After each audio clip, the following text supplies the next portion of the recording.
누가복음 3장 4절 광야에 외치는 자의 소리가 있어 가로되 너희는 주의 길을 예비하라 그의 첩경을 평탄케 하라. 요한복음 1장 23절 나는 선지자 이사야의 말과 같이 주의 길을 곧게 하라고 광야에서 외치는 자의 소리로라 하니라. 이사야 선지자는 광야에 외치는 자의 소리가 있을 것이라고 예언했고 세례 요한은 자신이 바로 이사야 선지자가 예언한 광야에서 외치는 자의 소리라고 말했습니다. 그러나 아무도 없는 광야에서 외치는 것은 정상적인 사람의 행동이 아닙니다. 세례 요한은 광야에서 외치지 않았습니다. 이것은 이사야의 탄식을 보면 그 표현을 이해할 수 있습니다. 로마서 10장 16절 그러나 저희가 다 복음을 순종치 아니하였도다. 이사야가 가로되 주여 우리의 전하는 바를 누가 믿었나이까? 이것은 이사야가 사람들에게 하나님의 말씀을 애타게 전해도 믿는 사람이 아무도 없었다는 탄식입니다. 세례 요한도 이사야처럼 사람들을 붙들고 하나님의 말씀을 애타게 전해도 아무도 믿지 않았습니다. 처음에는 사람들이 세례 요한을 투명인간이나 미친 사람처럼 대했습니다. 그것은 아무도 없는 광야에서 혼자 외치는 것과 같았습니다. 그래서 세례 요한을 광야에 외치는 자의 소리라고 했습니다. 복음을 전한 사람들은 모두 이런 심정을 겪었을 것입니다. 길에서 복음을 전하다가 미친 사람 취급을 당하고 전도지를 받지 않겠다고 손살에 치며 거절당하는 일은 보통 겪는 일입니다. 그들은 대중 속에서 외치고 있으나 그 마음은 광야에서 외치는 미친 사람과 같습니다.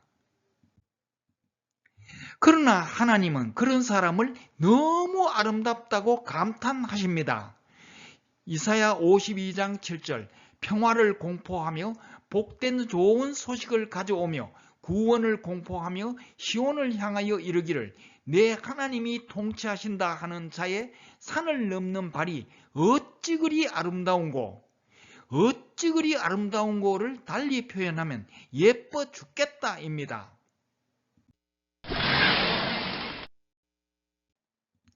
저는 대학교 2학년 때 예수님이 저의 죄 때문에 죽으셨다는 복음을 깨닫고 깜짝 놀랐습니다.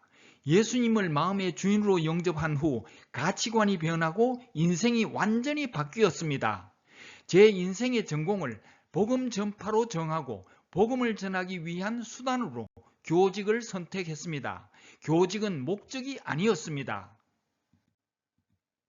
교직에서 평생 근무하며 학생들에게 복음을 전하려고 노력하고 성경의 진리를 위해 나름대로 노력했습니다. 교회에서 비성경적인 설교를 들으면 목사님에게 제 의견을 말하기도 했습니다. 그리고 수없이 많은 외면을 당했습니다. 교직에서 퇴직한 후에 병원에서 자원봉사를 하며 복음을 전하다가 코로나 때문에 봉사활동이 금지되었습니다.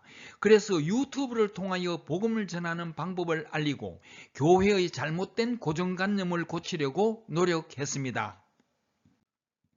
저는 에티오피아 사랑모임이라는 다운 카페에서 6.25 당시 우리를 도와주었던 에티오피아 강류부대의 가슴 아픈 사연을 알리고 그분들을 후원하고 있습니다. 유튜브 방송을 시작할 때는 강류부대에 관한 내용을 다루다가 복음과 성경의 진리로 내용을 바꾸었습니다.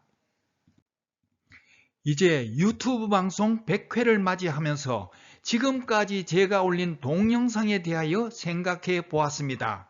세례 요한은 아무도 없는 광야에서 외친다고 느꼈듯이 지금까지 저는 옛 설화처럼 아무도 없는 대나무 숲에서 임금님기는 당나귀 귀라고 외치고 있었다고 느꼈습니다. 누구에게라도 말하고 싶은데 믿는 사람은 없고 사람들에게 카톡으로 유튜브 동영상을 보내면 카톡을 받지 않으려고 카톡에서 저를 차단하고 가까이 지내던 사람도 멀어졌습니다. 신학을 전공하지 않은 제가 기독교의 전통을 부인하는 것은 비난을 받는 것이 어쩌면 당연할 것입니다. 제가 당한 따돌림은 모두가 고정관념 때문이었습니다. 저는 이스라엘을 여행하면서 여리고의 옛 성터에서 남들처럼 살지 않겠다고 단단히 각오했습니다. 하나님 앞에서 비록 형편없는 죄인이지만 기생나합처럼 살겠다고 결심했습니다. 그리고 우리가 버리지 못하는 많은 고정관념을 조사했습니다. 기독교의 거의 모든 비성경적인 고정관념은 우상숭배자인 콘스탄티누스 황제와 그리스도인이 아닌 아우구스티누스가 조작한 것들입니다. 많은 사람들이 콘스탄티누스 황제가 우상숭배자라는 것은 인정하지만 아우구스티누스가 그리스도인이 아니라는 것은 인정하지 않습니다. 저는 아우구스티누스의 대표적인 신국론과 고백록에서 그가 그리스도인이라는 어떤 증거도 발견하지 못했으나 그가 그리스도인이 아니라는 확실한 증거를 찾았습니다. 여기서 신국론 21권 20장과 고백록 7권 10장의 내용만 소개하겠습니다. 신국론 21권 20장에는 가톨릭에만 구원이 있다고 했습니다. 만일 가톨릭에만 구원이 있다면 장로교는 이단이고 누구든지 복음을 믿으면 구원을 얻는다는 로마서 1장 16절은 거짓입니다. 로마서 1장 16절, 이 복음은 모든 믿는 자에게 구원을 주시는 하나님의 능력이 됨이라. 그는 고백록 7권 10장에서 신플라톤 철학을 바탕으로 영혼의 눈을 뜨고 하나님을 알게 되었다고 기록했습니다. 그러나 하나님은 골로새서 2장 8절에서 철학은 세상의 초등학문이라고 말씀하셨고 고린도전서 1장 21절에서 이 세상의 지혜로 하나님을 알 수 없다고 말씀하셨습니다. 철학은 이 세상 사람의 지혜입니다. 철학을 통해서 하나님을 알 수 있다면 요한복음 14장 6절은 거짓입니다.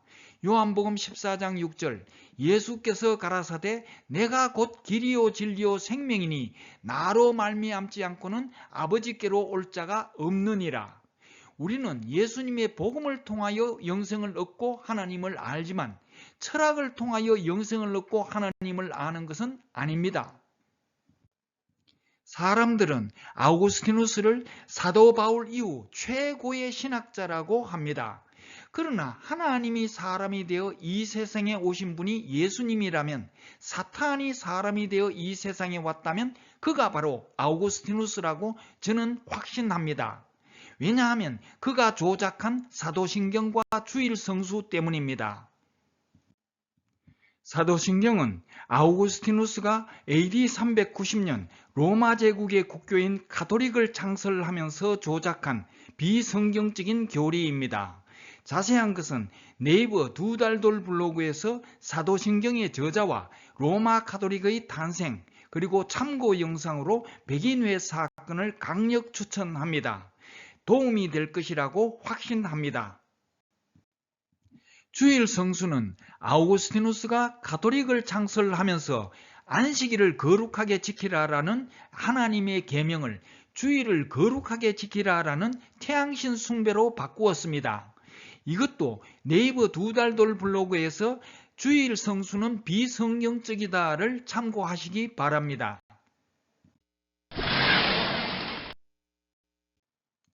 지금까지 저는 아무도 듣는 사람이 없는 대나무 숲에서 혼자서 임금님기는 당나귀 귀라고 외치고 있었지만 어쩌다 몇 분이 듣고 저에게 기립박수를 보내주셨습니다.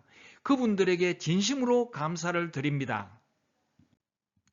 그리고 듣지 못하시는 분들과 보지 못하시는 분들을 위하여 제 동영상에는 글자와 소리만 올리고 있음을 알려드립니다. 이제 100회를 맞이하여 특히 대구에 계시는 분들을 위하여 작은 선물을 준비했습니다. 조회수가 적힌 설명란에 제 전화번호를 올리겠습니다. 저에게 연락을 주시면 제가 쓴 안식일과 주일이라는 책을 보내드리겠습니다. 보내드릴 수 없을 때는 전화번호를 삭제하겠습니다.